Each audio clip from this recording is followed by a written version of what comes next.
நாங்கள் வரும மருத்துவத்தை யோகா விஷயத்தை பல கோணங்களில் உங்களுக்கு புரிய வைக்கணும் தெளிய வைக்கணும்னு சொல்லியிருக்கோம். இதை நீங்கள் குருமுகமாக இருந்து உங்களுக்கு தெரிந்த நியர்பை உள்ள எந்த ஆசான்களுடையும் எந்த குருமாரோடையும் முழுமையாக குருமுகமாக இருந்து கட்டுருங்க. உங்களுக்கு வர்ம மருத்துவத்தில் ஒரு தெளிவு கிடைக்கணும்.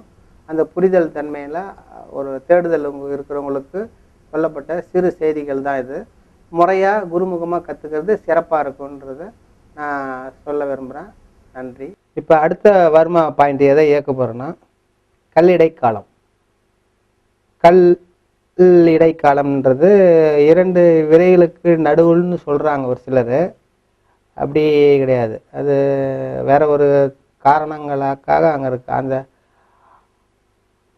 ஆண்மை காய் அடிக்கிறதுன்னு சொல்லுவாங்க, அந்த மாடுக்கு காய் அடிக்கிறதுன்னு ஆண்மை. அது அந்த விரையை மேலே இழுத்து இந்த இடத்துல தச்சு வைக்கிற இடம் ஒரு உள்ள அவங்களுக்கு அதனால அந்த கல் இடைக்காலம்னு அந்த இடத்த வைக்கிறாங்க. இது காம வெறியர்கள்லாம் இருக்கிறாங்க அந்த காலத்தில் பெண்கள், அந்த அந்தப்புறத்துலலாம். அவங்க அது மாதிரி நல்லா படை வீரர்களை அந்த காய் அடிக்கிறதுன்னு சொல்லுவாங்க. அந்த விரையை ஏற்றி இந்த இடத்துல தச்சுருவாங்க. அதான் கல் இடை. அது 2த்துக்கு இருக்கிற இடம் அதான் கல் இடைக்காலம். அங்கே விரை அந்த 2 விரையும் சொல்கிறாங்க ஒரு காரணம். அது அப்படி 2 காரணமாகவும் சொல்கிறாங்க. இப்போ இந்த இடம் நான் அது பாயிண்ட் தான் அந்த இடம், அதுக்கு இதுக்கு சம்மந்தம் கிடையாது. இந்த பாயிண்ட் எப்படி வரைச்சுன்னா தொப்புலேருந்து கொடுங்கைன்னு சொல்லுவாங்க. கொடுங்கைன்னா வளைந்த கைன்னு அர்த்தம். இது 6 விரல் அளக்கணும். இதுலேருந்து தொப்புலேருந்து 6 விரல் மேலே கீழேன்னு வச்சிங்க. இங்கேருந்து எப்படி உள்வெளி அழுத்தம் அழுத்தணும். இதுதான் அழுத்தம். இப்போ இயக்கு முறைன்னா 1 2 3. இது யூரினரி ட்ராக்கை சிறுநீர் சம்பந்தப்பட்ட பிரச்சனையை இயக்குவதற்கு ப்ராஸ்டேட் கிளாண்டை இயக்கும். இப்போ மேக்சிமம் நான் யூரினரி சம்பந்தப்பட்ட எல்லாமே ப்ராஸ்டேட் கிளாண்டை இயக்கும். ஞாபகம் வச்சுங்க. கல்லிடை காலம், அந்த பச்சினி வர்மம் எல்லாமே ப்ராஸ்டேட் கிளாண்டை இயக்கும். இது இப்படி இயக்கும் போது என்ன நடக்குது? சிறுநீரக சம்பந்தப்பட்ட பிரச்சனை சரி பண்ணுறதுன்னா ப்ராஸ்டேட் கிளாண்டுன்னா என்ன? இது ஆண் குறியில் விந்து போகும்போது சிறுநீர் போகாது, சிறுநீர் போகும்போது விந்து போகாது. இதை கட்டுப்படுத்துறது அந்த கிளாண்டு தான். ஞாபகம் வச்சுங்க. யாருக்காவது யூரின், அதாவது மூத்திரம் போகும்போது விந்து வெளியே வருது, பிசுபிசுப்பு தன்மை யாருக்காவது இருக்குதுன்னு சொன்னால் அந்த ப்ராஸ்டேட் கிளாண்டோட இயக்கம் சுலவாயிடுச்சுன்னு அர்த்தம். சரிங்களா? அந்த சிறுநீரக சம்பந்தப்பட்ட பாயிண்ட் யாருக்கு கொடுத்தாலும் கண்டிப்பாக அந்த ப்ராஸ்டேட் கிளாண்டும் இயக்கும். இந்த கல்லிடை காலம் சிறுநீரக சம்பந்தப்பட்ட பிரச்சனைகளை சரி பண்ணது ப்ராஸ்டேட் கிளாண்டை இயக்குது. அடுத்து பெட்டிக்காலம். பெட்டிக்காலம்ன்றது பாருங்க, இந்த அரையாப்பு ஸ்தலம் நம்ம பண்ணணும் ஆல்ரெடி. இந்த விலா எலும்பு, இந்த தொடை எலும்பும் வயிறு இணைகிற இடத்துல தான் இந்த அரையாப்பு ஸ்தலத்தை நோக்கி, இதுதான் அரையாப்பு ஸ்தலம்னு சொன்னால் உள்ளங்கை வெள்ளை வருமன்றது இந்த பாயிண்ட்டு இங்கே வச்சேன். கரெக்டாக அந்த கொடுங்கையில் எப்படி இங்கே கொடுங்கைனா வளைந்த கைன்னு அர்த்தம். 6 விரல்னா இப்போ 4 + 2 விரல் வைக்கணும். இதான் 6 விரல்ன்றோம். 6 விரல் அளக்கணும்னு அவசியம் இல்லை. இந்த கொடுங்கையில் இப்படி வச்சாலே அது 6 விரல் அளவுன்னு அவங்க சொல்கிறாங்க. இப்படி இந்த விரல் இப்படி இருக்குது பார்த்தீங்களா, இதுக்கு பேர் ஒட்டைன்னு பேர். 8 விரல் அளவு. இங்கே பாருங்க, இப்படி கையை வச்சா இது 4 விரல், அடுத்து பக்கத்தில் வச்சா 8 விரல். இந்த அளவு, இந்த லெங்க்த்துக்கு பேர் 8 விரல். புரியுதுங்களா? இது இருக்கு பார்த்தீங்களா, இது 8 விரல். இது ஜான் சொல்லுவோம். இது ஒட்டை. இந்த விரல் இப்படி இருந்தா ஜானு. இந்த இன்பிட்வீன் இந்த ஏரியா கவலின்னு சொல்லுவாங்க. இன்பிட்வீன் இந்த லெங்க்த்து கவலி, இந்த லெங்க்த்து ஒட்டை, இப்படி இருக்கிறது கொடுங்கை, இது ஜானு, இது முளம் இப்படின்னு சொல்லுவாங்க. அளவுகோல்ல சொல்றாங்க, ஜானு முளம்னு சொல்றாங்க. இப்போ இந்த கொடுங்கையில் இப்படி விரல வைக்கணும், அரியாப்பு ஸ்தலத்தை நோக்கி வைக்கணும். வச்சுட்டு இந்த மசில் அப்படி இறுக்கி பிடிக்கணும். வயிற்று மசில் இறுக்கி பிடிக்கிறேன். பிடிச்சிட்டு அப்படியே கவ்வி பிடிச்ச மணிக்கு கல்லிடை காலத்தை நோக்கி அப்படி திருப்பணும், முறுக்கி நிறுத்தணும். மெதுவாக கை அப்படி எடுக்கணும். இப்போ நான் இந்த பக்கம் இருந்து இடது பக்கம் வைக்கிறேன். இப்போ வலது பக்கம் இயக்கும் போது இடது கையால் இயக்கணும். அதே தான் கை அப்படி வச்சேன், பெட்டி காலம்ன்ற இது பாயிண்ட்டு அப்படி மசில் இறுக்கி பிடிச்சேன், அப்படியே திரும்புகிறேன், எந்த கல்லீடை காலத்தை பற்றி அப்படியே முறுக்குறேன், மெதுவாக ரிலீஸ் பண்ணுறேன். இந்த கல்லீடை காலமும் அடிவயிறு சம்மந்தப்பட்ட பிரச்சனைகளை சரி பண்ணும். யூரினரி ட்ராக்கு, மலக்குடல் சம்மந்தப்பட்டது எல்லாமே சரி பண்ணும். மோசம் அதிகமாக நிற்காம போகுது, பேதி ஆகுதுன்னா இந்த பாயிண்டை கொடுத்தா நின்றுடும்.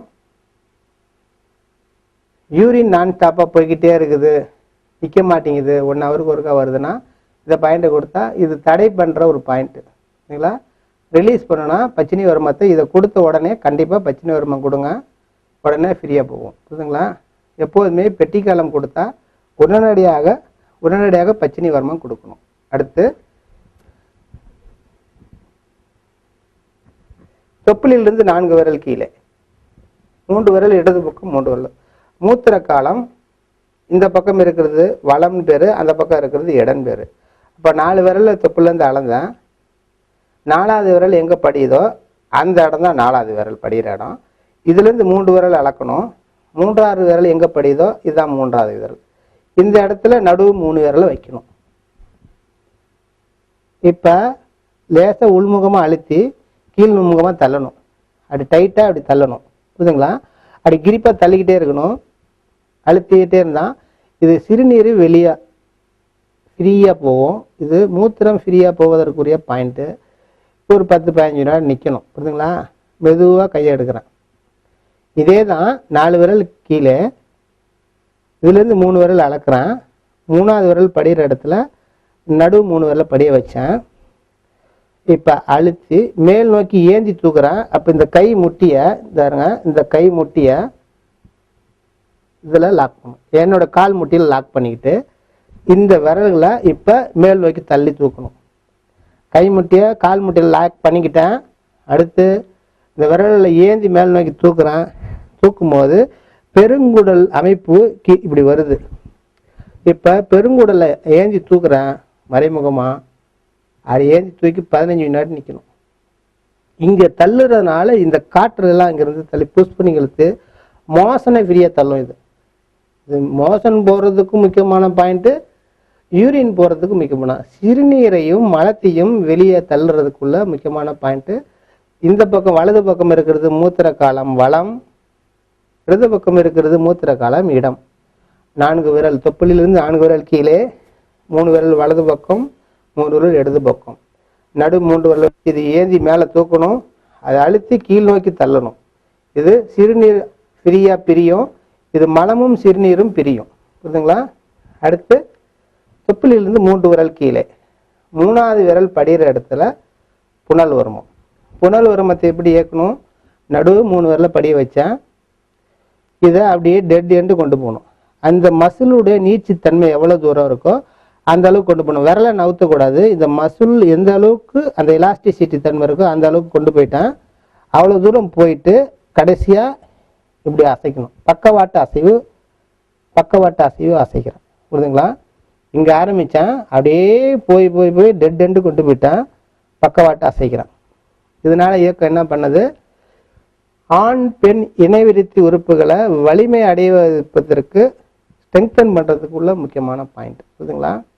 இப்போ பெண்களுக்கு அபாசனம் ஆகுதுன்னா வீக்காக இருக்குன்னு அர்த்தம், கருப்பை ஸ்ட்ராங் இல்லைன்னு அர்த்தம். புரியுதுங்களா? அதை ஸ்ட்ரெங்தன் பண்ணுறதுக்கு ஆற்றலை கொடுக்குற பாயிண்ட்.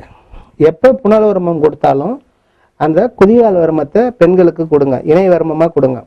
ஆண்களுக்கு வெறும் புனல் வருமம் மட்டும் கொடுக்கலாம், பெண்களுக்கு கொடுக்கும்போது குதிகால் வருமத்தை சேர்த்து கொடுக்கணும்.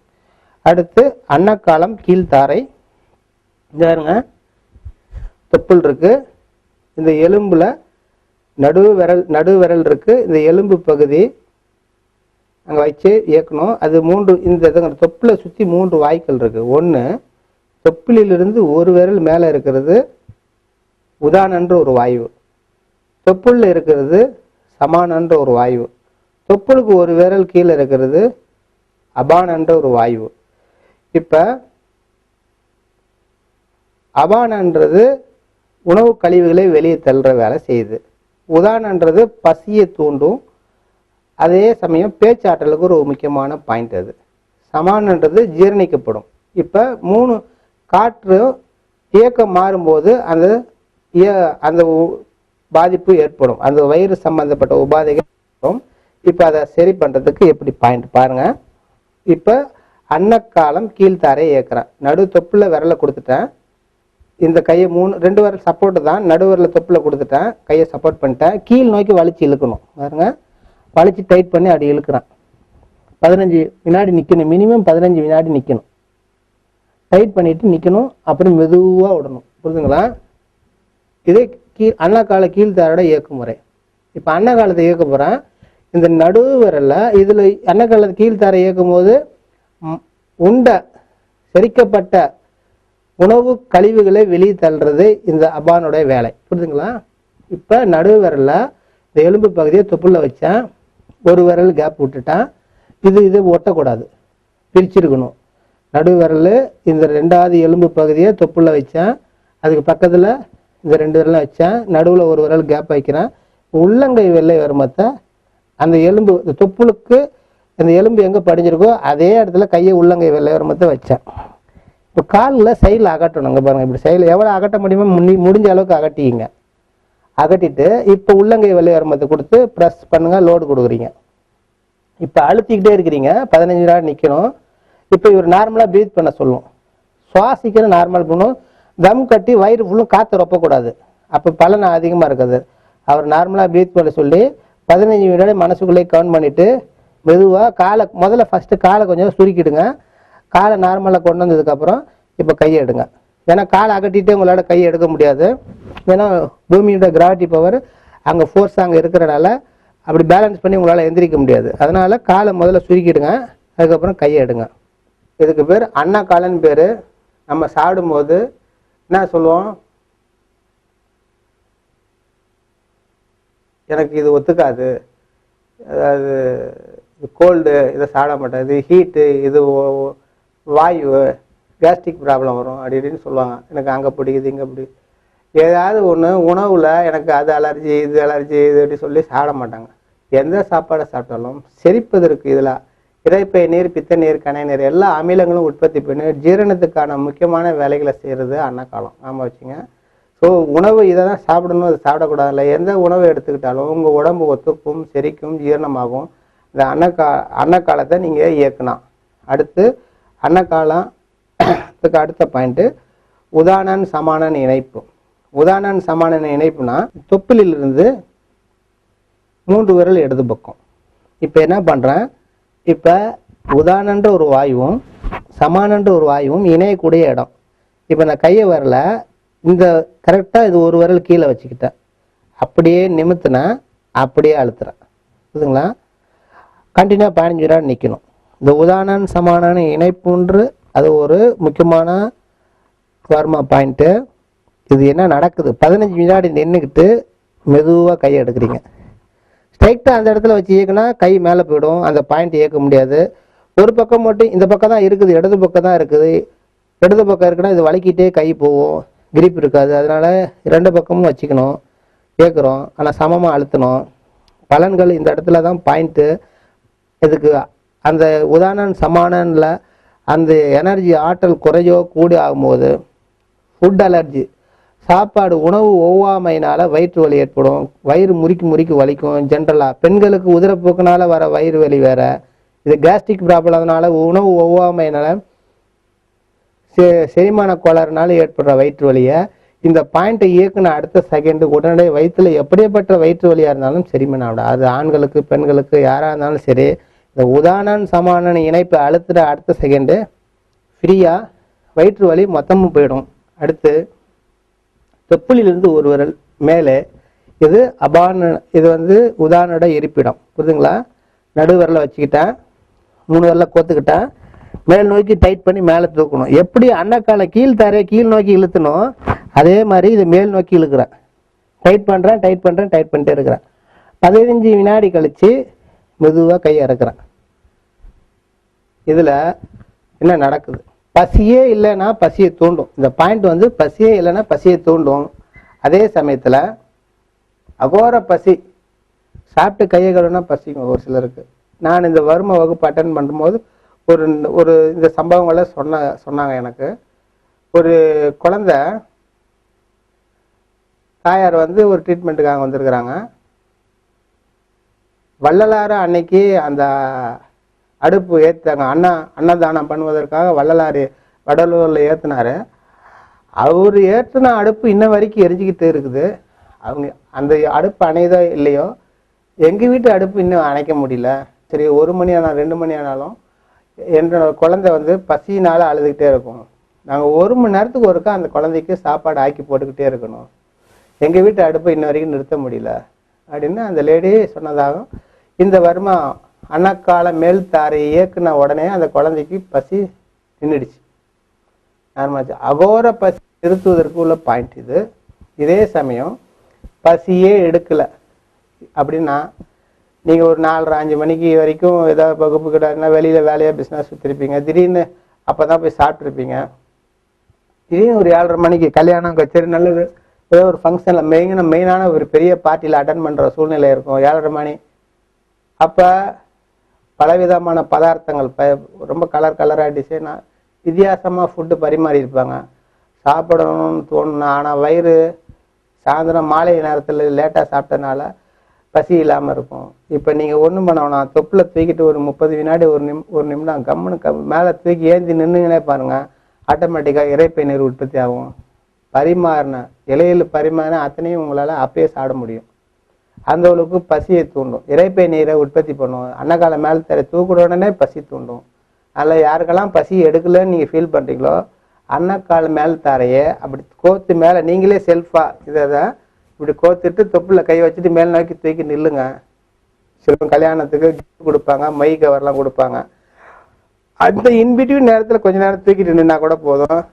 நீங்கள் சாப்பிட்ற நேரத்தில் பரிமாறுற இடத்துல அழகாக உட்காந்து சாப்பிட்டு வந்துடலாம். அந்த அளவுக்கு சூப்பராக அருமையாக பசிக்கும். பசி எடுக்கிறதுக்குள்ள முக்கியமான பாயிண்ட். அடுத்து திரிவிசையன் காலம். தொப்பிலிருந்து 3 விரல் மேலே 3 விரல் வச்சேன். இந்த நடுவு 3 விரலை பதிய வச்சேன் பாருங்க. இதை ஜிக்ஜாக்காக அசைக்கணும். புனல் வருமத்தை ஸ்ட்ரைட்டாக அப்படியே கொண்டு போய் கடைசியாக அசைக்கணும். இது வந்து துவக்கத்திலிருந்து பக்கவாட்டில் ஜிக்ஜாக்காக அசைச்சு மேல் நோக்கி ஏந்தி தூக்கி நிறுத்திடணும். 15 வினாடி நிற்கணும்.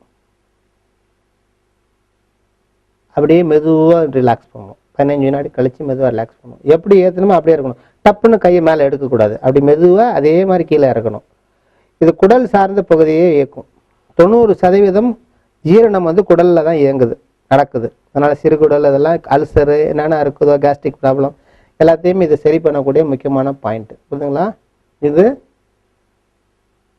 ஜீரணம் சம்பந்தப்பட்டது, குடல் சம்பந்தப்பட்டதை இது இயக்கும். இதுவும் கை கட்டி காலமும் திரிவிசையன் காலம். இந்த தொப்பிலிருந்து 3 விரல் மேலே இருக்குது திரிவிசையன் காலம். அதே மாதிரி கை கட்டி காலம். ரெண்டுமே குடல்களை இயக்கக்கூடிய முக்கியமான பாயிண்ட். அடுத்து கை கொத்துக்க. இதுக்கு பேர் உரிமை காலன்னு பேர். நேர் வருமத்திலேருந்து 4 விரல் கீழே, இதுலேருந்து 6 விரல் மேலே வரும். அது அளவுலாம் அளக்க வேணாம். கரெக்டாக கையை கோத்து இந்த விழாவோட அணைச்சி வச்சிங்க. இதுக்கு தான் சர்க்கரை வியாதியை முழுமையாக பர்மனெண்ட்டாக அது நார்மலாக கொண்டு வந்து நிறுத்துகிற பாயிண்ட்டுன்னு சொன்னால், இப்படி கையை கோத்துக்கிட்டேன், அப்படி அழுத்தி எடுத்தேன். 1, 2ஆம் ட்ரிப் அழுத்தி எடுத்தேன், 2, 3ஆம் ட்ரிப் அழுத்தி எடுத்தேன். அழுத்திட்டு இப்போ 3ஆம் ட்ரிப் அழுத்தி மேலே தூக்கிட்டு விட்டுடணும்.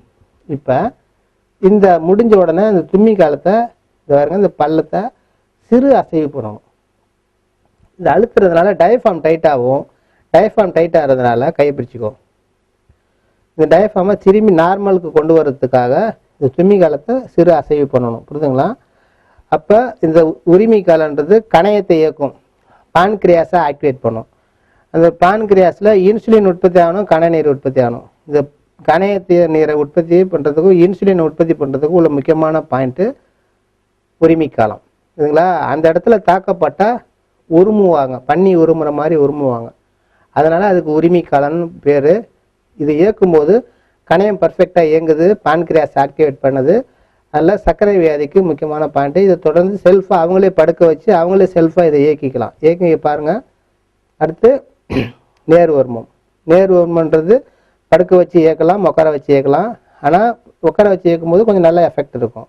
படுக்க வச்சு இயக்கும்போது, ஏன்னா பெட்டில் இருப்பாங்க சிலவங்க, ஐசியூ வார்டில் இருப்பாங்க, உடம்புல என்னென்ன குளுக்கோஸ் ஏறி இருக்கும், பல இயந்திரங்களோட வயரெல்லாம் லிங்க் பண்ணியிருப்பாங்க. அதனால் அவங்களுக்கு எமர்ஜென்சி போய் ட்ரீட்மெண்ட் கொடுக்கணும்னு சூழ்நிலை வரும்போது நம்ம அவங்கள உட்கார வைக்கலாம் முடியாது. அப்போ படுக்க வச்சே செய்யலாம். இப்போ இப்படி ஏந்தி தூக்கணும், இந்த நுனி விரல் வெளியே தூக்கி தான் இருக்கணும், இந்த இடத்த அழுத்தம் இருக்கணும், ஆனால் மேலே தூக்கணும். இந்த இடத்த இப்படி குத்தக்கூடாது. நான் வச்சுங்க, இது நேர்வர்மம் கொடுப்பதுனால என்ன நடக்குது? தலைக்கு ஆற்றல் கொடுக்கும், தலைக்கு ஆற்றல் போகும், கொண்டை குழிக்கு எனர்ஜி கொடுக்குற ஒரு முக்கியமான பாயிண்ட். ப்ளஸ் வாந்தி விக்கல் இதெல்லாம் வந்து சரி பண்ணும். எப்போதுமே இந்த ஏப்பம் இதெல்லாம் சரி பண்ணக்கூடிய பாயிண்ட். இந்த விழாவில் இருக்கிறது எல்லாமே வாந்தி விக்கல் ஏப்பம்லாம் சரி பண்ணுவோம், ஞாபகம் வச்சுங்க. அடுத்து இதிலிருந்து 3 விரல் இடது பக்கம், 3 விரல் வலது பக்கம். இதுக்கு பேர் கருட வருமானு பேர். இதை உட்கார வச்சு பின்னாடி செய்கிறேன், இப்போ படுக்க வச்சு செய்கிறத அப்படியே செய்கிறேன். இப்போ கருட வருமானது நேர் வருமம். அந்த நெஞ்சு குழி இந்த 2 விழா பிரிகிற இடம் தான் நேர் வருமம். இந்த இங்கே இதுதான், இங்கேருந்து 3 விரல் இப்படி அளக்கணும், இங்கே அளக்கணும். இந்த இடம் வந்து கருட வருமம். இந்த கருட வருமத்தை இயக்கிறதுக்கு நேர் வருமத்தை 2 பிரிச்சிங்க, கவி பிடிச்சிட்டு அப்படியே அந்த விழாவை பிரிச்சுட்டே வந்து முண்டல் வருமம் வரைக்கும் வரணும். மார்பு காம்புக்கு நேர் எண்டு வருதுல, இது வரைக்கும் முண்டல், கை கட்டி கால வரைக்கும் போகலாம், ஜடப்பிரல் வருமம் கூட போகலாம். இப்படி பிரித்து விட்றீங்க, புரியுதுங்களா? இந்த விழாவை அந்த எலும்பை பக்கவாட்டில் 2 பக்கம் 3 முறை பிரித்து விடணும். சிலவங்களுக்கு முடியலாம் கொஞ்சம் கொஞ்சம் இருக்கும், அப்படி பண்ணும்போது அவங்களுக்கு சில பெயின் ஃபீல் பண்ணுவாங்க, சிலவங்களுக்கு நார்மலாக இருக்கும். இது பண்ணும்போது என்ன ஆகும்? மெயினாக கொரட்டை நிற்கும், கொராமையாக கொரட்டை விட்றாங்க. சிலவங்களாம் இங்கே நம்ம இந்தியாவில் கிடையாது, வெளிநாடுகள்லாம் கொரட்டை விடுவதனால விவாகரத்து வாங்கின பெண்கள்லாம் இருக்கிறாங்க. அதனால் இதை பண்ணின அன்னைக்கு செக் பண்ணி பாருங்கள், 2த்தையும் இப்படி பிரித்து விட்டு பாருங்கள். அன்னைக்கு கொரட்டை விட மாட்டாங்க, செக் பண்ணுங்க. தொடர்ந்து இதை இயக்கிட்டே இருந்தால் எப்படியாப்பட்ட அந்த அந்த அசுரர்கள் மாதிரி கொரட்டை விடுவாங்க. இதை பண்ணணுன்னா வீடு அதிர்வு மாதிரி கூட கொரட்டை விடுவாங்க. இது பண்ணின உடனே அன்றைக்கி கொரட்டை நின்றுடும். செல்ஃபாக அவங்களே பண்ணிக்கலாம், மற்றவங்கள முடிஞ்சால் பண்ண சொல்லுங்கள் வீட்டில். கண்டிப்பாக இது கொரட்டை நிற்கிறதுக்கு ஒரு பர்ஃபெக்ட் பாயிண்ட்டு, சூப்பர் பாயிண்ட்டு. என்னோட இங்கேருந்து சென்னையிலேருந்து கன்னியாகுமரிக்கு தேசிய லெவலில், இந்தியா லெவலில் அகில இந்திய வர்மா கான்ஃபரன்ஸ் நடந்துச்சு கன்னியாகுமரியில். எனக்கு நாங்கள் ஸ்டால் போகிறதுக்காக என்னுடைய மருந்துகள் அந்த எல்லாம் எடுத்து பெட்டியெல்லாம் அடுக்கி 2 படுக்கைக்கு நடுவில் ட்ரெயினில் போயிட்டுருக்குறேன். அதில் அயனாவரத்தில் ஒரு இன்ஸ்பெக்டரு, அவர் என்னோட பயணம் செஞ்சார். நாங்கள் இது மாதிரிலாம் பெட்டியை வச்சுட்டா நாங்கள் எப்படிங்க படுக்கணும்? படுக்க போகிறது கொஞ்ச நேரத்தில் படுக்க போகிறாரு. ஆனால் 2 பெட்டிக்கு நடுவில் நான் என்னோட 2 படுக்கை கீழ் பெர்த்துக்கு நடுவில் நான் பெட்டியை அடுக்கி வச்சுருந்தேன். ஏன்னா அடியில் போகலை எல்லாமே, அதெல்லாம் 2-3 பெட்டியை அப்படி வச்சுருந்தேன். ஏன்னா நாங்கள் ஸ்டால் போட வேண்டிய சூழ்நிலை இருந்துச்சு. அந்த இந்தியா லெவலில் ஒரு வர்மா கான்ஃபரன்ஸ் நடக்குது. அப்போ அந்த பயணம் செஞ்சு எனக்கு எதிர் பெட்டில் இருந்தவர் போலீஸ் இன்ஸ்பெக்டராக இருக்கிறாரு, அயனாவரம் கிரைம் பிரான்ச்சில். அப்போ அவர் சொல்கிறாரு, இது நீங்கள் எங்கெங்கே போகிறீங்க, எதுக்கு போகிறீங்கிறது? இது மாதிரி போகிறாங்க வர்மா கான்ஃபரன்ஸ்னாரு. அப்போது எனக்கு ஒரு குரட்டையெல்லாம் இருக்கிற பழக்கம், இதில் ஏதாவது சரி பண்ண முடியுமாங்கண்ணா? அது என்னங்க சரி பண்ணுறேன்னு அவருக்கு அன்றைக்கி சரி பண்ணி விட்டேன். அவர் படுத்து தூங்கினார். அவங்க மனைவி அவங்களோட வந்தாங்க, அவங்க திருநெல்வேலியில் இறங்குறாங்க. அப்போ நான் விடியும் போது அந்த பெண்மணிகிட்ட கேட்குறேன், அவர்கிட்டையும் கேட்குறேன், என்னங்க குரட்டை வந்துச்சாங்கண்ணா?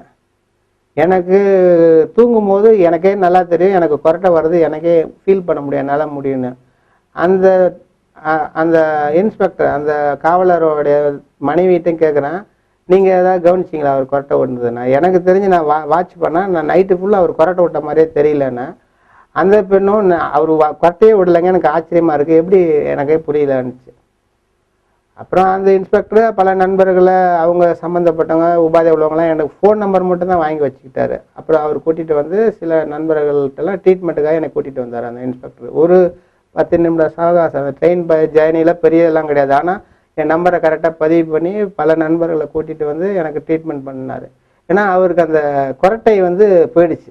அப்படி ஒரு ஆச்சரியமான ஒரு விஷயமா அவர் ஃபீல் பண்ணார். அதை பல வருடம் அந்த கொரட்டை சவுண்டு அவகரமாக இருந்ததற்கு அன்னைக்கு சரியா போச்சு. அந்த அன்னைக்கு ஒரு நாள் பண்ணதில் சரியா போயிருக்கு. அது செல்ஃபாக அவரே பண்ணிக்க சொல்லியிருந்தேன் நான். அது என்ன பண்ணாரோ தெரியாது.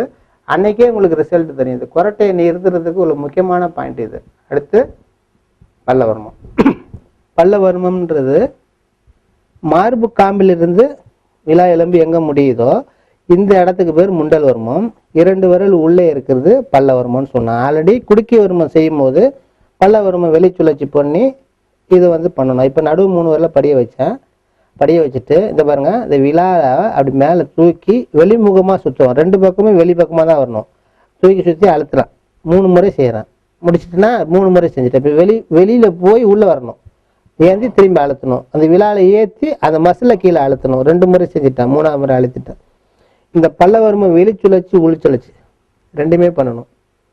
இப்போ அன்னங்காலத்தை பண்ணும்போது அன்னக்காலம் இந்த பக்கம் அபானன் இருக்கு, அந்த பக்கம் உதானன் இருக்கு, நடுவில் சமானன் இருக்குன்னு சொன்ன வாயு. இப்போ 3த்தையுமே இயக்குது. இது அன்னக்காலத்தை இயக்கும் போது 3 வாயுவை இயக்குறதுனால பசி எடுக்கும், டைஜஷன் பண்ணும், கழிவுகளை வெளியே தள்ளும். அன்னக்காலத்தை இயக்கும் போது இந்த பாயிண்ட்டும் ஜீரணம் சார்ந்த அனைத்து இது பிரச்சனைகளும் தீர்க்கும்.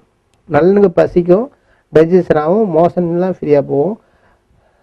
இது வயிற்று சம்பந்தப்பட்ட அனைத்துக்கும் இந்த பல்லவர்மம் பர்ஃபெக்டாக வேலை செய்யுங்க. வச்சுங்க.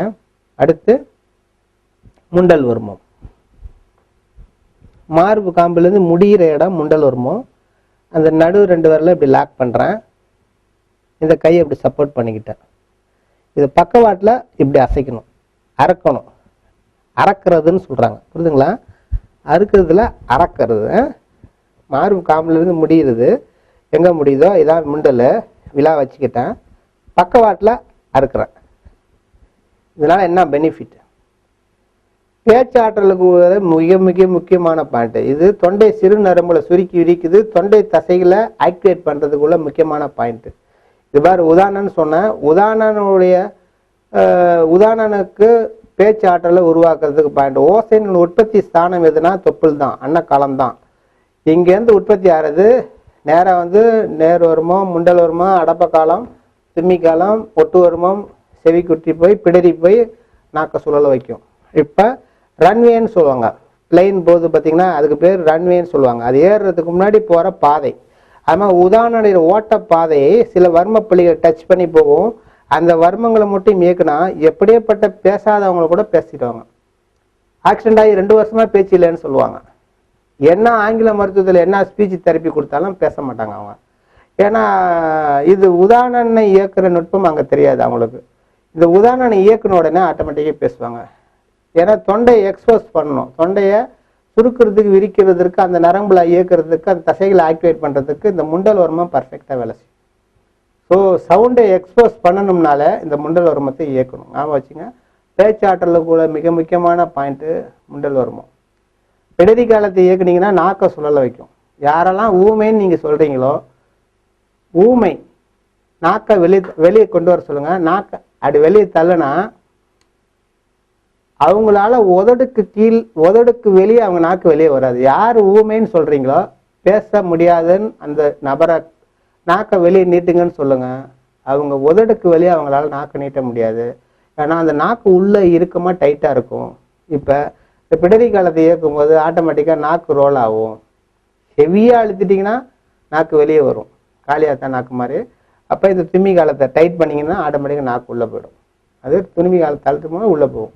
இது வந்து தொண்டையை ஆக்டிவேட் பண்ணுறதுக்கு உள்ள முக்கியமான பாயிண்ட். புரியுதுங்களா? ஞாபகம் வச்சுங்க. இது பேச்சாற்றலுக்கு முக்கியமான பாயிண்ட். பேசாதவங்களை எப்படியாப்பட்ட பேச்சாலும் நான் 30 நபர்களை இது வரைக்கும் நான் இயக்கி பேச வச்சிருக்கிறேன். பக்கவாதம், கைகால் வந்து கோமா ஸ்டேஜில் ஆக்சிடென்ட் ஆனதுலேருந்து 10 மாதமாக கோமாவில் இருக்கிறாங்க. மூக்கோலியாக தான் ஆகாரம் போகுதுன்னு சொல்கிறாங்க. பேச்சு கிடையாது, ஒன்றும் பண்ண முடியாது. அப்போ அவங்கள பேச வச்சிருக்கிறேன், இயங்க வச்சிருக்கேன், நடக்க வச்சிருக்கேன். லண்டன், அமெரிக்காவில் 30 வருஷமாக அங்கேயே இருக்கிறவங்க அவங்களாம். அவங்க வந்து இந்தியாவுக்கு ட்ரீட்மெண்ட்டுக்கு வராங்க. பல நியூரோ டாக்டர் எல்லாத்தையும் பார்த்துட்டாங்க. அவங்கள இயங்க வச்சு நடக்க வச்சு பேச வச்சிருக்கிறேன். ஏன்னா மூளை காய்ச்சல்னால அப்படி படுத்த படிக்க ஆகிட்டாங்க. அவங்களாம் அப்படியே 4 பேர் சேர்ந்து வீல் சேரில் தூக்கி உட்கார வச்சாங்க என்னோட ட்ரீட்மெண்ட்டு காட்டும் போது. அப்போ அவரால் ட்ரெஸ்ஸு பண்ண முடியாது, நிற்க கூட முடியாது அவரால். ஸோ டோட்டல் பெட்டு, டாய்லெட் போனாலும் யாரை போனாலும் யாராவதுடைய ஹெல்ப்பில் தான் அவங்க எதுவுமே செய்யணும். அவங்க போட்டு ட்ரெஸ்ஸு போட்டுக்கிறதுலேருந்து உணவு கொள்றதுலேருந்து. அப்படி இந்த கேஸை அவரே இயங்க வச்சு நடக்க வச்சு டிவி பார்ப்பார், அவரே நடப்பார், எல்லாமே பண்ணுவார். அந்த அளவுக்கு ஆக்டிவேட் பண்ணுவோம். ஏன் அப்படின்னா அந்த பிரெயினை இயக்குற அத்தனை நுட்பமும் இதில் வருமால வரும். பேச்சுக்கு உள்ள மொத்த வருமமும் இதில் பாயிண்டில் வரும். பல வருஷம் படுத்த படிக்க அங்கே யூரின் போய் டாய்லெட் போய் டெட்டாக இருக்கிறவங்கள கூட இதை இயங்க வைக்கலாம். பேச்சே இல்லை அப்படின்னு சொல்கிறாங்க. ஆக்சிடென்ட்டில் பேச்சு போயிடும், விபத்தில் போயிடும். அவங்க எல்லாத்தையும் பேச வைக்கிறதுக்கு முக்கியமான சிபி செயல்னு சொல்லுவாங்க. 5 வருஷமாக இங்கே யோகாலயம் வருமாலயத்தில் ஒருத்தர் நபர் வந்தார். அந்த குழந்தை பிறந்த குழந்தையிலேருந்து சிபி செயல் தான், பேச்சே கிடையாது. மொத்தம் 4 வார்த்தை தான் பேசியிருக்காங்க. அவங்க தாத்தா பாட்டி அப்புறம் மானா என்னமோ சொல்லுவோம், ஒரு சியானா என்னமோ சொல்கிறாங்க. தோசைக்கு ஏதோ சொல்லி கொடுத்துருக்காங்க. தெலுங்காரங்க பக்கத்தில் இருந்தாங்க, அது சியானா என்னமோ சொல்லி கொடுத்துருக்காங்க. அந்த 4 வார்த்தை தான் அது பேசுனது. 5 ஆண்டு காலத்தில் மொத்தம் அந்த 4 வார்த்தை பேசியிருக்கு. வேறு எந்த பேசுன்னு தெரியாது அதுக்கு. அவங்களுக்கு அவங்க தந்தையார் வந்து என்கிட்ட வர்ம மருத்துவத்தை கற்றுக்கிட்டு அந்த குழந்தைய ஏங்க வச்சு பேச வச்சு நடக்க வச்சிட்டார். வித்தின் 6 மந்த் அவர் ட்ரெயின் அப் பண்ணார். அந்த குழந்தைக்கு இப்போ நார்மல் ஸ்கூலில் சீட்டு கொடுக்கறதுக்கு அவங்க ரெடியாக இருக்கிறாங்க. இப்போ என்கிட்ட சொன்னார், ஸ்கூலில் சேர்க்க போகிறேன்னு சொன்னார். இப்போ அவர் என்னுடைய மாணவர் என்கிட்ட வர்மா கற்றுட்டாரு. அந்த குழந்தைய அவரே ஏங்க வச்சு அவரே ஆக்டிவேட் பண்ணி பேச 5 வருடம் 10 லட்சம் ரூபாய்க்கு மேலே செலவு பண்ணிட்டாரு. பல மருத்துவர்களை பார்த்துட்டாரு. அந்த குழந்தைய பேச வைக்க முடியல, இயங்க வச்சு நடக்க வைக்க முடியாது. அங்கேயே அது அன்கான்சியஸாக யூரின் டாய்லெட்லாம் போகிற குழந்தை. அது வாயை திறந்து எதுவும் பேசவும் தெரியாது. அந்த குழந்தைய பேச வச்சது நம்ம சொன்ன மெத்தடாலஜி அந்த பாயிண்டில் தான் இருக்குது. எல்லா நுட்பமும் அதில் இருக்குது வச்சுங்களா. அதில் நான் வந்து வெளியூரெலாம் சுற்றிக்கிட்டு இருப்பேன், வெளிநாடுலாம் போயிட்டு வரனால எனக்கு அந்த நேரம் போதிய அவகாசம் இல்லாதனால அந்த ஸ்டூடெண்ட்டே என்கிட்ட கற்றுக்கிட்டு அந்த குழந்தைய அவரே சரி பண்ணிட்டார். இப்போ அந்த குழந்தை நார்மல் ஸ்கூலில் அட்மிஷனே கொடுத்துட்டாங்கன்னு சொன்னார். இவர் போனாரா நான் அவர்கிட்ட விசாரிக்கல. அந்த டைம் சொன்னது அவர். அடுத்து கை கட்டி காலம். இது முண்டல் வருமம். மார்பு காம்பிலேருந்து நேரு டெட் எண்டு முடிகிற இடம் முண்டல் வருமம். 2 விரல் வெளியில் இருக்கிறது கை கட்டி காலம். இப்போ 2 விரல் உள்ளே இருக்கிறது பல்ல வருமம். முண்டல் உருமத்தில் 2 விரல் வருது கை கட்டி காலம். கை கட்டி காலம்னா இந்த கை இங்கே பாருங்க இப்படி இருக்குது. இந்த கையை முஷ்டியை மடக்கி இப்படி இந்த இடத்துல எந்த இடத்துல நம்ம கையை மடக்கி வைக்கிறோமோ இந்த இடத்துல இந்த பகுதிக்கு பேர் தான் கை கட்டி காலம். விழாவில் எங்கே போய் டச் ஆகுதோ அந்த இடம். இந்த முஷ்டியை மடக்கி இங்கே வைக்கிற இடம், இந்த மடக்கி வைக்கிற இடம் புரியுதுங்களா. இந்த இடம் முஷ்டியை மடக்கி எங்கே நம்ம அந்த தொடுறோமோ விழாலோ அந்த இடத்துக்கு பேர் கை கட்டி காலன்றாங்க. அந்த இடத்த நான் தொட்டேன், அப்படியே ப்ரெஸ் பண்ணி அழுத்திக்கிட்டே இருக்கிறேன். இதை வந்து இப்படி குத்தக்கூடாது, அப்படியே நிமித்தி அப்படி நிறுத்தணும். அவ்வளோதான். 90 டிகிரி நிறுத்தணும். விழாவோட ஒட்டி அணைச்சி நிறுத்திடணும். 15 வினாடி கழிச்சு மெதுவாக எடுக்கணும், ஃபோர்ஸாக எடுக்கக்கூடாது. இது எப்படி திரிவிசையின் காலம் என்ன வேலை செய்தோ அதெல்லாம் கை கட்டி காலமும் செய்யும். குடல்களை ஆக்டிவேட் பண்ணக்கூட முக்கியமான பாயிண்ட் இது. இதுங்களா அல்சரு புண்ணுக்குன்னு என்ன கேஸ் ப்ராப்ளம் என்ன இருக்கோ, வயிறு வலி அது எல்லாத்தையும் சரி பண்ணும். அடுத்து ஜடப்பிரல் வருமுன்னு செய்யணும், உட்கார வச்சு செய்யணும். அதுக்கு பதில் இப்போ படுக்க வச்சு செய்கிற எல்லா பாயிண்ட்டையும் இயக்கிடுறேன். அடுத்து வலிய அஸ்தி சுருக்கி. இங்கே பாருங்க, இங்கேயாவது நேராக மார்பு காமிலேருந்து வந்தால் முடிகிற இடம் முண்டல் வருமம். முண்டல் வருமத்திலேருந்து 4 விரல் கீழே தொப்புளுக்கு நேர் எங்கே சந்திக்குது, இது இப்படி சந்திக்கணும், இது இப்படி சந்திக்கணும். இந்த இடம் தான் முண்டல் வருமம். நடுவு 3 விரல படிய வைக்கிறேன். அப்படியே ப்ரெஸ் பண்ணணும், அசைக்கக்கூடாது. அசைக்காமல் அப்படியே 3 விரல வச்சு அழுத்திட்டே இருங்க. 15 வினாடி அழுத்துங்க. 15 வினாடி கழிச்சு மனசுக்குள்ளே கவுண்ட் பண்ணுங்க. 15 வினாடி கழிச்சு மெதுவாக கையெடுங்க. அசைக்காமல் எடுக்கணும், அசைக்கக்கூடாது. அது மெயினான ஆகிடும். அப்படியே அழுத்துறீங்க, நல்ல ஒரு ஃபுல் ப்ரெஷர் கொடுக்குறீங்க, அப்படியே மெதுவாக எடுக்கிறீங்க. இது வந்து வலிய அஸ்தி சுருக்கின்னு பேர். அடுத்து சிறிய அஸ்தி சுருக்கி. இந்த சிறிய அஸ்தி சுருக்கின்றது மார்பு காம்பு முடிகிற இடம், விழா எலும்பு முடிகிற இடம். இதுக்கு இந்த எலும்புக்கு உள்ள 2 விரல் உள்ளே இருக்குது, எலும்புக்கு மேலே கிடையாது, உள்ளே இருக்குது. இப்போ உள்ளே நீங்கள் விரல இப்படி இப்படி குத்தக்கூடாது. குத்துனா ராங் ஆகிடும். அந்த எலும்பு கம்ப்ரஸ் ஆகுன்னு சொல்கிறோம் பார்த்தீங்களா, அப்படி டைட் ஆகிடும். அதனால் இது என்ன பண்ணும், விரலை வெளியே வச்சு அப்படியே டைட் பண்ணி 90 டிகிரி அந்த எலும்பு விழாவுக்கு நேர் செங்குத்தாக கொண்டு நிறுத்திடணும். அப்படியே நிற்கணும் 15 வினாடி. உள்ளே குத்தக்கூடாது, விரலை உள்ளே சொருவக்கூடாது. இங்கே அழுத்தும் போது அந்த ப்ரெஷரில் அந்த சிறிய அஸ்தி சுருக்கி வேலை செய்யும். இப்படி தான் நிற்கணும். நீங்கள் விரலை கொண்டு போய் இப்படி குத்துனீங்கன்னா எலும்பு கம்ப்ரஸ் ஆகும். இதை அசைக்கக்கூடாது, அசைச்சா எலும்பு கம்ப்ரஸர் ஆகும். இந்த 2 இதுக்கு பேர் வலிய அஸ்தி சுருக்கி, இதுக்கு பேர் சிறிய அஸ்தி சுருக்கி. இதில் ராங்கான இயக்கம் நடந்தால் எலும்பு டைட் ஆகும்னு சொன்னேன். அப்போ வீராங்களை கொடுக்க சொன்னேன். இப்போ இந்த 2த்துக்குள்ள பெனிஃபிட் என்ன, பலன்கள் என்னன்னா, இது வந்து ஆணுக்கு விந்து அணுக்களை உற்பத்தி பண்ணக்கூடிய மிக முக்கியமான பாயிண்ட். 0 கவுண்டின்னு சொல்லுவாங்க, ஒன்று கூட இல்லைன்னுவாங்க. கல்யாணம் ஆகி 10 வருஷம் ஆச்சுன்னுவாங்க. அந்த விந்துல உயிர் அணுக்களை உற்பத்தி பண்ணக்கூடியது. கரெக்டாக ஒரு மண்டலம் 2 மண்டலம் நீங்களே அவங்களே செல்ஃப் இயக்கி சொல்லுங்க, இல்லை மற்றவங்க கணவனுக்கு மனைவி கூட இயக்கி விடலாம். இயக்கி விட்டிங்கன்னா இது ஆட்டோமேட்டிக்காக 2-3வது மாதத்தில் அவங்க கரு நின்றுடும். இதை செக் பண்ணி பாருங்கள். எனக்கு 13 வருஷம் குழந்தை பேர் இல்லாத நண்பர்கள்லாம் ஸ்டூடெண்ட்லாம் என்கிட்ட வந்திருக்கிறாங்க. கணவனுக்கும் நான் சொல்லி கொடுத்துருவேன், மனைவிக்கு சொல்லுவேன். ஒரு 16 செக்ஸ் சம்மந்தப்பட்ட பாயிண்ட் இருக்குது, அதை அவங்களுக்கு ஏற்க சொல்லுவேன். ஒருத்தருக்கு ஒருத்தர் மாற்றி ஏற்குவாங்க. 13 வருஷமா குழந்தை பேர் இல்லாமல் பல லட்சங்கள் செலவு பண்ணி இந்த வர்ம புள்ளிகளை இயக்கி குழந்தை பேர் ஆகி இப்போ அந்த குழந்தைங்களாம் ஸ்கூலுக்கு போயிட்டு இருக்குது. வச்சுங்க, இது முக்கியமான பாயிண்ட். இது விந்து அணுக்களை உற்பத்தி பண்ணக்கூடிய முக்கியமான பாயிண்ட். 13 வருடம் குழந்தை இல்லாதவங்களுக்கு கவுண்டிங் கம்மின்னு சொல்லிட்டாங்க. இந்த பாயிண்ட்டை அவங்க மனைவி வந்து தினமும் இயக்குவாங்க. இவர் வந்து மனைவிக்கு யோகா, ஏன்னா கர்ப்பப்பை குற்றம் இருந்தா இருக்குன்னு சொல்லிட்டு இவர் அவங்களுக்கு யோகங்க, அவங்க இவங்களுக்கு யோகா. என்கிட்ட 2 பேரும் கற்றுக்கிட்டாங்க. 2 பேரும் மாறி மாறி இயக்கினாங்க. 3ஆவது மாதம் அந்த குழந்தை கரு தரிக்க ஆரம்பிச்சிட்டாங்க. அவ்வளோதான். 10 ஆண்டு காலம் அனைத்து மருத்துவர்களும் பார்த்து பல லட்சம் செலவு பண்ணி இல்லாமல் கடைசியாக என்னோட வர்ம ட்ரீட்மெண்ட்டில் தான் பர்ஃபெக்டாக ரிசல்ட் வந்துருச்சு. குழந்தையும் பிறந்துருச்சு. இப்போ குழந்தை ஸ்கூலுக்கு போயிட்டு இருக்குது. அடுத்து இதை வந்து உட்கார வச்சு செய்ய வேண்டிய இதே தான் ஜடப்பிரல் வர்மம் செய்யணும்.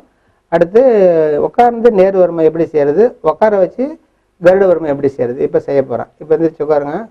ஜடப்பிரல்ன்றது இந்த கையை எந்த இடத்துல, இந்த இடத்துல இப்போ எங்க விழா எலும்பு கடைசி முடியுதோ அந்த முடிகிற இடம் இது, இந்த எண்டு தான் ஜடத்தை பிறல வைக்கிற வர்மம்னு சொல்லுவாங்க. இதை புரியுதுங்களா? இங்க கடைசி நான் ஒன்று நெருங்கிட்டேன். நெருங்கி கையில் அணைச்சி அப்படியே விழாவில் வந்து கத்தி மாதிரி வெட்டுறேன் பாருங்க. அப்படி வெட்டி அணைச்சிட்டேன். இப்படி தொடையோட நெருக்கிட்டேன்.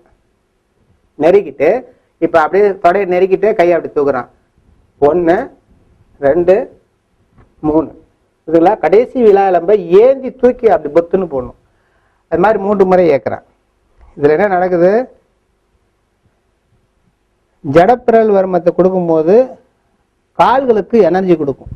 மிக முக்கியமாக யாருங்க, இந்த பகுதியில் வலி விழாலையோ இந்த பகுதியில் எவ்வளோ வலி இருந்தாலும் சரி வலி சரியாகும். இந்த வயிற்று இந்த பக்கம் இடது பக்கமும் வலது பக்கமும் முதுகுல பின் முதுகுல சைடில் இந்த பக்கம் எவ்வளோ வலி இருந்தாலும் சரி, அக்கிலிருந்து இடுப்பு வரைக்கும் பக்கவாட்டில் 2 பக்கமும் எங்கே வலி இருந்தாலும் அப்படி சொடக்கு பண்ணதில் சரி பண்ணலாம். இந்த வலியை போக்குறதுக்கெல்லாம் எந்த இதுவும் கிடையாது, மற்ற இடத்துல டெக்னிக் கிடையாது. பின் முதுகுல சைடு முதுகு, முன் வயிறு சைடு வயிறு, பக்கவாட்டில் உள்ள வயிற்று பகுதியும் முதுகுல பக்கவாட்டில் உள்ள முதுகு பகுதியும் அக்கிலிருந்து இடுப்பு வரைக்கும் எங்கு வலி இருந்தாலும் சரி இப்படி ஏஞ்சி அப்படி தூக்கி இறக்கணும். அடுத்த செகண்டு இந்த வலி போயிடும். வச்சுங்க, கால்களுக்கு எனர்ஜி கொடுக்கும். ஆக்சிடென்ட் ஆச்சு, கால்கெல்லாம் சிறப்பாயிடுச்சு, சிராய்ப்பாய் இல்லை புண்ணு கிண்ணு ஆகி கட்டிக்கிட்டு போட்டுக்கிறாங்க, அவங்கள இயங்க வைக்க முடியலன்னா, அவங்களால படுத்த படிக்க இருக்காங்க, எந்திரிச்சு நடக்க முடியலன்னா இந்த ஜடப்பிரல் வர்மம் அடப்ப காலத்தை தொடர்ந்து கொடுத்துன்னா கால்களுக்கு ஆற்றல் வந்து எனர்ஜி வந்துடும். அவங்க இண்டிவிஜுவலாக செல்ஃபாக இயங்க ஆரம்பிச்சிடும். ஸோ கால்களுக்கு எனர்ஜியை கொடுக்கக்கூடிய முக்கியமான பாயிண்ட். மாடு, காளை மாடுக்கு வந்து லாடம் கட்டுவாங்க. வண்டி மாட்டுக்கு அவ்வளோ பெரிய கிமில் ஃபுல்லாக செமையாக இருக்கும் மாடை. அவ்வளோ பெரிய மாட்டை அவங்க காலெல்லாம் சும்மா கவுத்தெல்லாம் கீழெல்லாம் பொத்துன்னு உழுவாது. அந்த இடுப்பு விழாவை சுற்றி ஒரு கயிறு போடுவாங்க, நல்ல தாம்பு கயிறு மாதிரி போட்டு அந்த பக்கம் ஒருத்தர் இந்த பக்கம் ஒருத்தர் டைட்டாக இறுக்கி முடுக்குவாங்க. முடுக்கணும்னா டக்குன்னு காலு தொஞ்சி போயிடும். அந்த குழந்தை அந்த அந்த அவ்வளோ பெரிய மாடு டப்புன்னு பொத்துன்னு கீழே விழும். டன்னு கணக்கில் லோடை இழுக்கக்கூடிய ஒரு மாட்டை லாடம் கட்டுறதுக்கு என்ன பண்ணுறாங்க, அந்த மாட்டுக்கு தாம்பு கயிறு மாதிரி ஃபுல்லாக டைட்டாக போட்டு ஒரு முறுக்குவாங்க. அந்த பக்கம் இந்த பக்கம் இழுப்பாங்க. டைன்னு காலு தொய்ந்து போய் பதார்னு கீழே விழுந்துடும் மாடு. அப்படி டக்குன்னு 2 கொம்பையும் பிடிச்சி அந்த தலையை திருப்பிடுவாங்க. 2 காலையும் இழுத்து போட்டு பின்பக்கம் 2 காலையும் சேர்த்து கட்டிடுவாங்க, முன்பக்கம் 2 காலையும் சேர்த்து கட்டிடுவாங்க. அப்புறம் அது காலுக்கு இப்படி இதில் வந்து அந்த இரும்பாலான ஒரு லாடத்தை ஆணி வச்சு அடிப்பாங்க. ஏன்னா வண்டி மாடுக்கு இது வந்து விச ஓட்டம் இயக்குமுறை. நம்ம இயக்குறது அமிர்த ஓட்ட இயக்குமுறை. இயக்கும் போது கால்களுக்கு இந்த இயக்குமுறையில் கால்களுக்கு எனர்ஜி வரும். அந்த இயக்குமுறையில் கால்கள் தளர்ந்து போய் கால்களை இயக்கமற்று போயிடும். அதனால பதாரணம் அது நிற்க முடியாமல் விழுந்துடும் அந்த இயக்குமுறை. ஸோ இதில் வர்மால 2 இயக்குமுறை இருக்கு. விச ஓட்டத்தை இயக்கிறது, அமிர்த ஓட்டத்தை இயக்கிறது. ஏன் சித்தர்கள் இதெல்லாம் வந்து சொல்லித்தரக்கூடாதுன்னு சொல்றாங்க. ஏன் சொல்லித்தரக்கூடாதுன்னா, வர்மத்தை யாருக்கு சொல்லிக் கொடுக்கலான்னு அகஸ்தியர் சொல்றாரு. அகஸ்தியர் வர்ம சூத்திரன்னு ஒரு பாடல்ல ஃபர்ஸ்ட் விநாயகருக்குன்னு காப்பு பாடல் பாடிட்டு முதல் பாடலே சொல்லுவார். அதில் சார் என்னன்னா, இதை சிவயோகிக்கு மட்டும்தான் சொல்லிக் கொடுக்கணும், சண்டாளனுக்கும் சொல்லிக் கொடுக்கக்கூடாது. அப்படி சப்போஸ் சிவயோகிக்கே சொல்லுவதாக இருந்தாலும்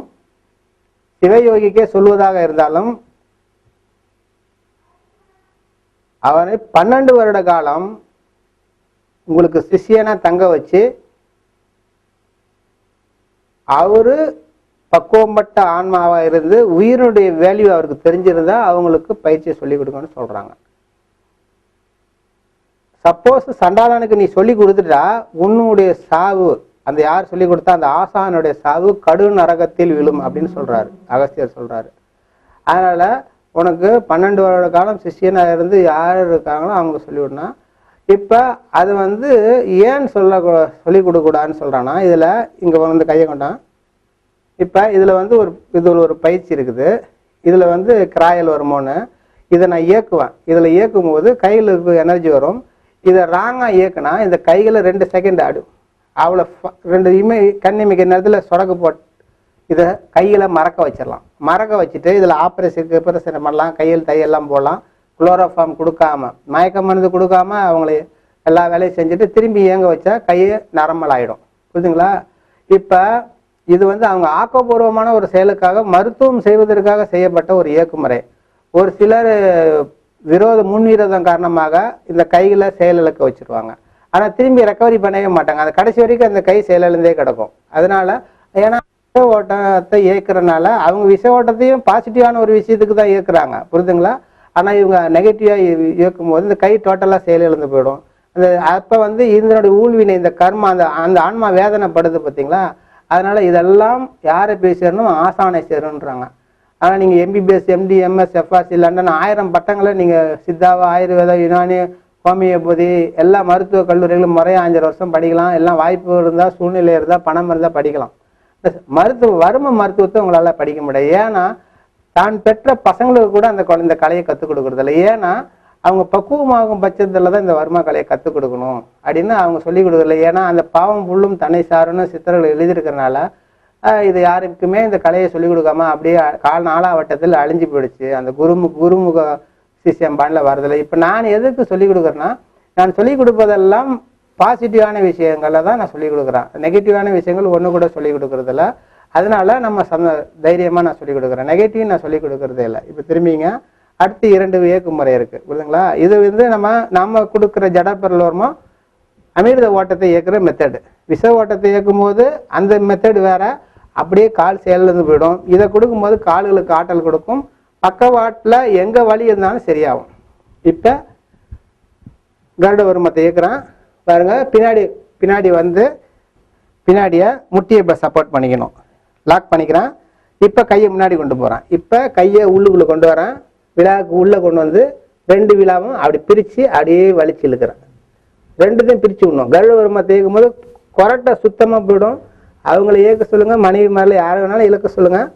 அன்னையிலேருந்து கொரட்டை வராது செக் பண்ணுங்க. அடுத்து இது கொரட்டை நிற்கிறது, உட்கார வச்சு இயக்குறது சிறப்பான அமைப்பு. படுக்க வச்சு இயக்கும் போது அவ்வளோ எஃபெக்ட் இருக்காது. நேர் வருமோ உட்கார வச்சு செஞ்சா சிறப்பாக இருக்கும். கையை வச்சுக்கிட்டேன், நேர் பின்னால முதுகுல சப்போர்ட் பண்ணிக்கிட்டேன். 2த்தையும் சேர்த்து அப்படியே டைட்டா மேலே தூக்கணும். தலைக்கு ஆற்றல் கொடுக்கும், கொண்டைகளுக்கு ஆற்றல் கொடுக்கும், தலைவலியை போக்கும். நேர் வருமத்தை இயக்கும் போது இந்த விழால என்ன எல்லா பாயிண்ட்டுமே விக்கல், வாந்தி இதெல்லாம் சரி பண்றதுக்கு ஒரு முக்கியமான பாயிண்ட். இது வயிறு, இனவிரித்து உறுப்பு சார்ந்த இதோட முடியுது. 24 பாயிண்ட் இயக்கி இருக்கிறேன்.